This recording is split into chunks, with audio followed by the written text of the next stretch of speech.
à l'ouest par Madagascar et à l'est par le Mozambique, l'archipel des Comores est formé de 4 îles.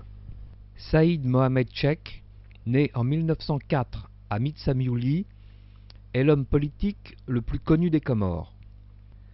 Au travers du regard de ses enfants, c'est une partie de son histoire qui est retracée.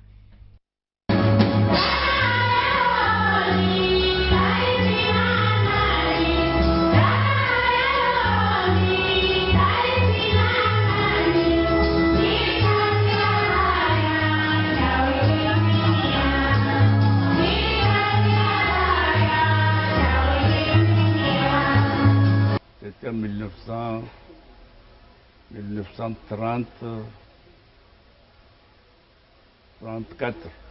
1934. Alors j'ai quitté Pamandi pour aller à Dzaoudzi, voir la capitale. Puis en chemin, je vois 3 hommes venant de Dzaoudzi, bien habillés, hein, avec cravate. Lui, c'est un métier qu'il avait un nœud papillon. Mais les 2 autres, c'était des avocats comoriens. Je ne savais pas ce qui se passait alors. Il marchait, il rentrait à pied à Pamandi.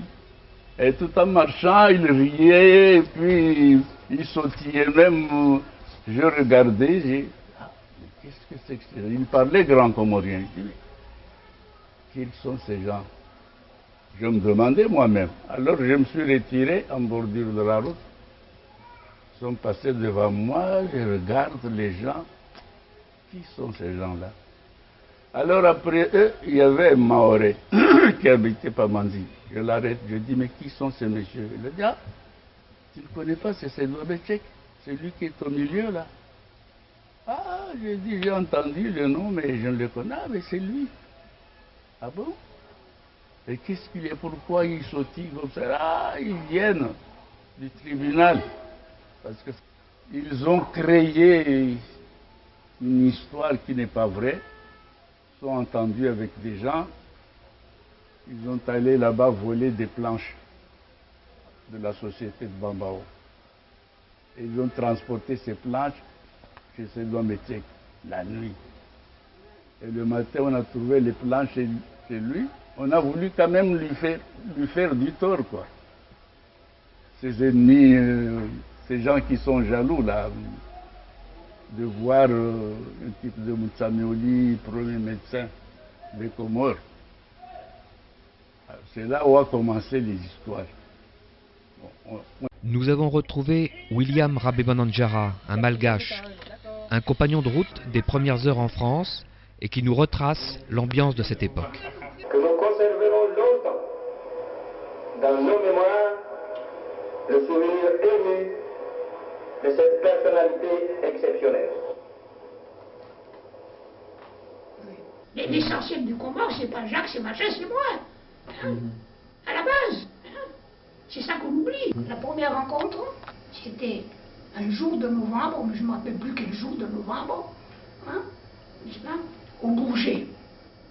Arrive l'avion, le Teuf-Teuf, le Dakota, qui a mené de Madagascar les députés autochtones, indigènes. Il y en avait 3, donc le docteur Asset, le docteur Avwang et le docteur Saïd Mohamed Cheikh. C'était les 3. Et ils arrivent, bon, et bien entendu, quand j'ai vu Saïd Cheikh avec son sourire large, avec son fesse, hein, ça a attiré mon attention. Le jour où je serai député des Comores, ça je me rappelle très bien. Vous allez voir. Je vais demander à ce que vous foutiez le camp, vous ne resterez pas chez nous, on va reprendre nos terres. Alors, Monseigneur Bati a rigolé. Qu'est-ce que tu as dit, député, toi? Il a dit oui. Est-ce qu'il n'y a pas un député sénégalais actuellement? Il y avait un député sénégalais à cette époque. C'était noir comme moi. Alors, vous allez voir quand je serai député. Et vous savez, cette parole s'est accomplie 10 ans plus tard. Il a été élu pour la première fois dans l'Assemblée constituante, donc en 1945. Et il est parti officiellement en 1961. puisqu'il est élu président du conseil de gouvernement des Comores en décembre 1961. Quand il est enfant, c'est un véritable Français. Et à l'Assemblée nationale, c'est ce qui est étonnant, parce qu'il arrive en 1945 avec aucune expérience de ce qu'est une assemblée, puisque les élections n'existaient pas encore aux Comores.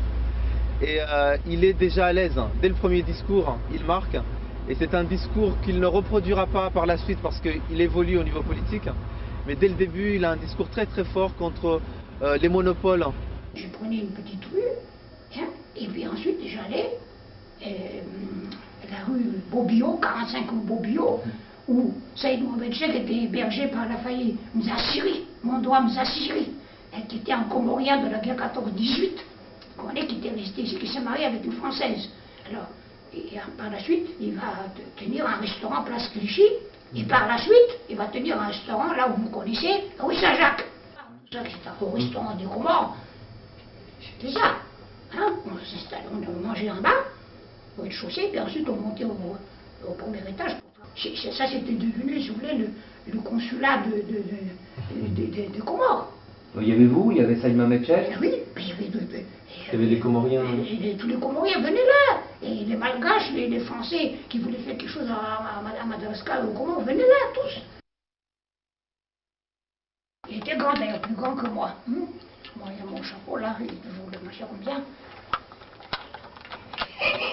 Eh bon, ah, bande de cons, hein! J'ai bien vu à l'Assemblée nationale tout à l'heure, hein! Il était comme ça. Et puis il allait à la cuisine. Mon doigt, hein? Mon doigt. Ah ben, c'est formidable l'Assemblée nationale, là. Ce sont des bandes de fous. Vraiment, allez, on va manger. J'y vais d'abord authentique. C'était des types comme ça. Même dans la rue. Même dans la rue. Il voyait un truc qui n'allait pas. Hein? Il me dit, vraiment, qu'est-ce que c'est que ça? Ah, mais il était connu, c'était un type, c'est un cœur qui parlait. Ma première rencontre avec le président Saïd Mohamed Cheikh, c'est d'abord, il était déjà président du conseil. Jeune garçon fonctionnaire que j'étais, mais j'ai réussi à faire le premier discours préliminaire pour l'introduction du système et du pourquoi. Et quand j'ai terminé ce discours, le président Saïd Mohamed Cheikh m'a fait vraiment une collade et il m'a serré la main en me disant: je vous garantis, un jour ce pays, vous verrez.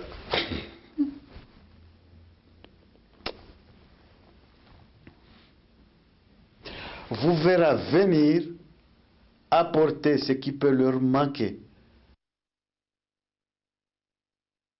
Cheikh, toujours le chichia, hein? Toujours, hein? C'est votre marque distinctive. Alors que les Africains n'ont rien, hein? Bon, tant mieux, tant pis pour eux. Vous venez avec votre chichia. Le chichia égyptien, d'ailleurs, moi j'appelle ça égyptien. Et puis c'est bon, il venait avec ça. Voilà. Puis toujours bien habillé. Quand j'ai choisi ses cravates et ses chemises. Hein.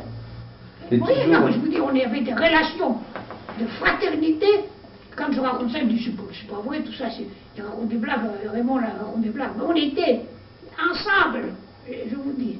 Voilà, quand je disais, Cheikh, les chaussures là, c'est pas ça, il faut faire cirer ça. Hein? Il faisait cirer. À un moment donné, il y avait un peu de saleté. Je dis, non, il faut être un gentleman. Il a pris en équipe tous les responsables politiques de l'époque. Il les a amenés en tant que musulmans devant l'Al-Kaaba pour aller quand même les prosterner, pour essayer de demander le pardon du pays et choisir la couleur du drapeau comorien. C'est là où il a quand même pris l'idée de créer le drapeau vert frappé de 4 étoiles. Monsieur Groussol était le fonctionnaire, un fonctionnaire de l'administration française qui a été détaché comme directeur de cabinet du président du conseil de gouvernement. Et à l'époque, il était le cerveau de tout ce qui est administratif auprès de l'administration comorienne. Parce qu'on a vécu deux administrations. Il y avait l'administration locale et l'administration métropolitaine. En décembre 1961, Saïd Mohamed Cheikh est élu président du Conseil du gouvernement. En visite à l'hôtel Matignon, il remet en 1962 à Michel Debré, alors Premier ministre jusqu'au 12 mars de cette même année, les insignes de Grande Croix de l'Étoile d'Anjouan, en compagnie de ses amis, le député prince Saïd Ibrahim et d'Ahmed Abdallah, futur président qui proclamera l'indépendance en 1975. À mon avis, c'est une opinion personnelle, et il ne faut pas attacher aux relations sexuelles l'importance que ces relations n'ont pas. Tout dépend. Tout dépend des conditions, des facteurs, tout dépend. Alors, il ne faut pas juger. On me souvient, si j'analyse bien, la femme, c'était pas un problème, dans le sens courant. Alors que, pour Ahmed, c'est différent. Ahmed était un chien. Tout à fait honorable, hein, attention. Hein. Pour Ahmed, une femme, c'était une femelle. Voilà. Vous voyez la différence. Pour le prince, c'était différent. La femme, c'est une princesse, à qui on offre des roses. Puis il offre des roses, des draps.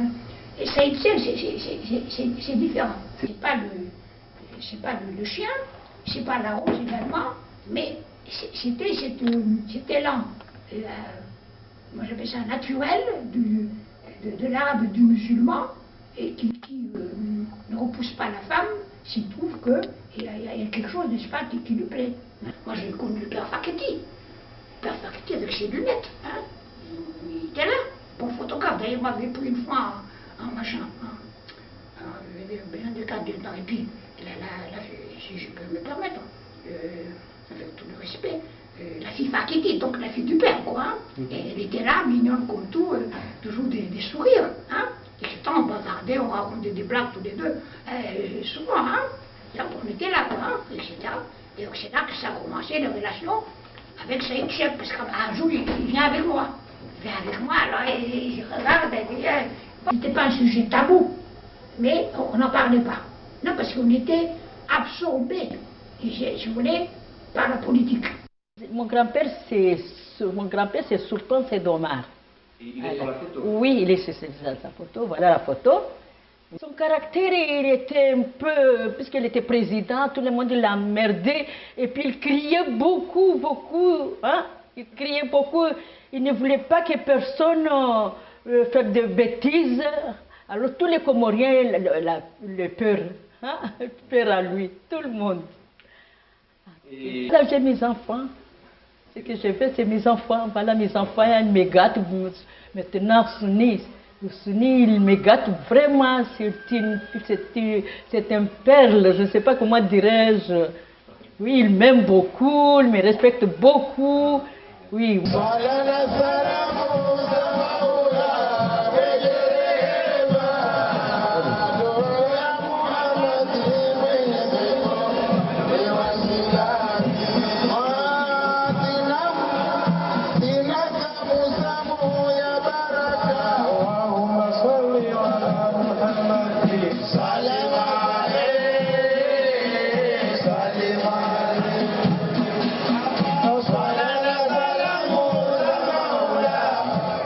Madame Kimouzo. Wawo nisikira makasa shinarangerda mana makayo ile skile kundi Ahmad Abdallah yarandia ile mimu ya patana ya patana zangalo dadunga wamchiani ya marashiru to abusia halsina ladunu pia mwami ameropo shia marahaba wa mbanyani wa mpintani kamwaru wasibiana haya abasabanu Kale mukia tuongoa Husni El Nasib basi la kwa halzina la wajamazahe hammahe. Maintenant, je vais parler du côté paternel de Husni El Nasib Saïd Mohamed. Oh là là. Bon. Saïd Mohamed Cheikh, évidemment, nous n'allons pas faire la biographie totale. D'ailleurs, je ne suis pas le mieux placé pour le faire. Dans ma famille, il y a ceux qui ont travaillé avec lui, Misbah ou Kemal, mais il y a aussi dans mon mémoire. Nous n'allons donc pas parler très longtemps de la vie de Saïd Mohamed Cheikh, mais nous allons prendre des faits ponctuels. Il est arrivé à Mayotte dans son vrai poste de travail en tant que docteur Saïd Mohamed Cheikh, puisque c'est le premier médecin qui a été formé à Madagascar. À partir de là, il est élu député à l'Assemblée nationale en 1945 et il va rester jusqu'en 1962. Alors maintenant, je vais m'intéresser à la vie intime du président Saïd Mohamed Cheikh. Quand il était à Madagascar, il a connu sa première femme malgache.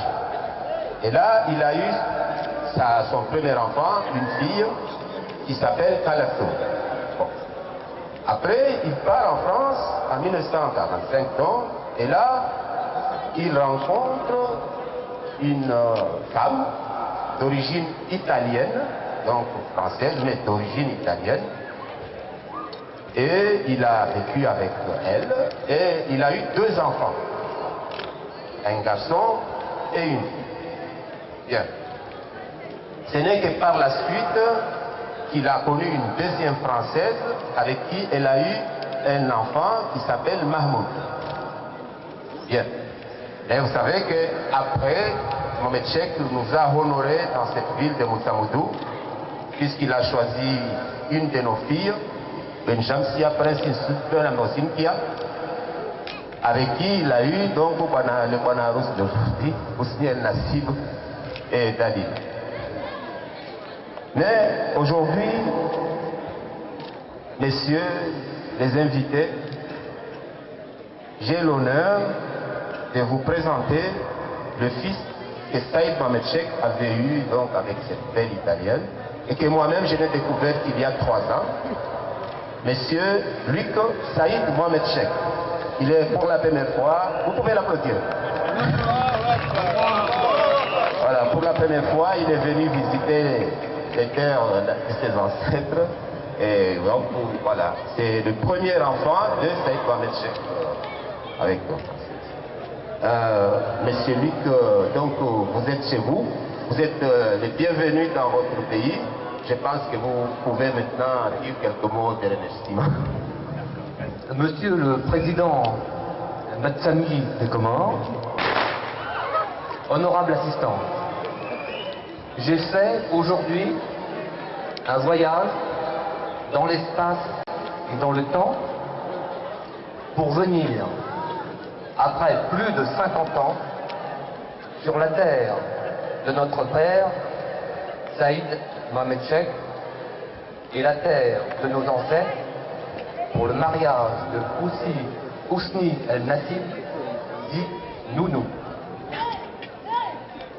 Votre pays est un paradis, non seulement par la douceur de son climat, mais encore et surtout par la gentillesse de ses habitants. Ici, tout le monde dit bonjour à tout le monde. Au nom de la famille Saïd Mohamed Cheikh, au nom du prince Saïd Ibrahim, au nom de la famille Ben Zuber, au nom de la famille Rochani, je vous remercie de l'amitié que vous avez témoignée à Ousni El Nassib, le Buonarroti, en étant présent ce soir à son barzani. Merci. Merci, monsieur.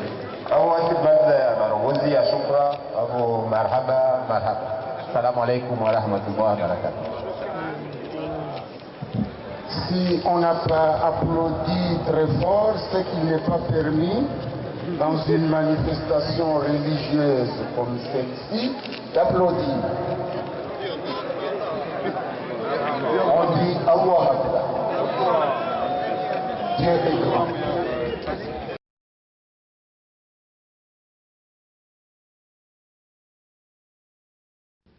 c'est moi ou c'est rien. C'est moi ou c'est le chaos. C'est ma chose. Ben, Saïd Mohamed Cheikh ne nous a pas éduqués comme ça. Je peux utiliser ce mot parce que je l'ai reconnu comme père de la nation comorienne. Cheikh, je l'ai connu. J'ai connu Cheikh, j'étais très jeune. J'avais commencé à travailler dans la fonction publique, mais par rapport à ma jeunesse, à l'âge de Mariol, j'ai fini par être envoyé sous les drapeaux français. J'ai fait mon service militaire au 2e régiment d'infanterie des parachutistes à Ivat. Dans notre cher regretté Cheikh, j'ai été parmi les soldats qui ont amené sa dépouille à l'aéroport d'Ivat en tant que militaire, et ça a été émouvant. Tous les régiments ont rendu les honneurs, je me rappelle très bien. J'étais jeune, mais c'est un monsieur qui a beaucoup fait pour le Comore. C'était un monsieur qui était beaucoup plus large, beaucoup plus social que politique. En sa qualité de médecin, il nous a enseigné beaucoup de choses.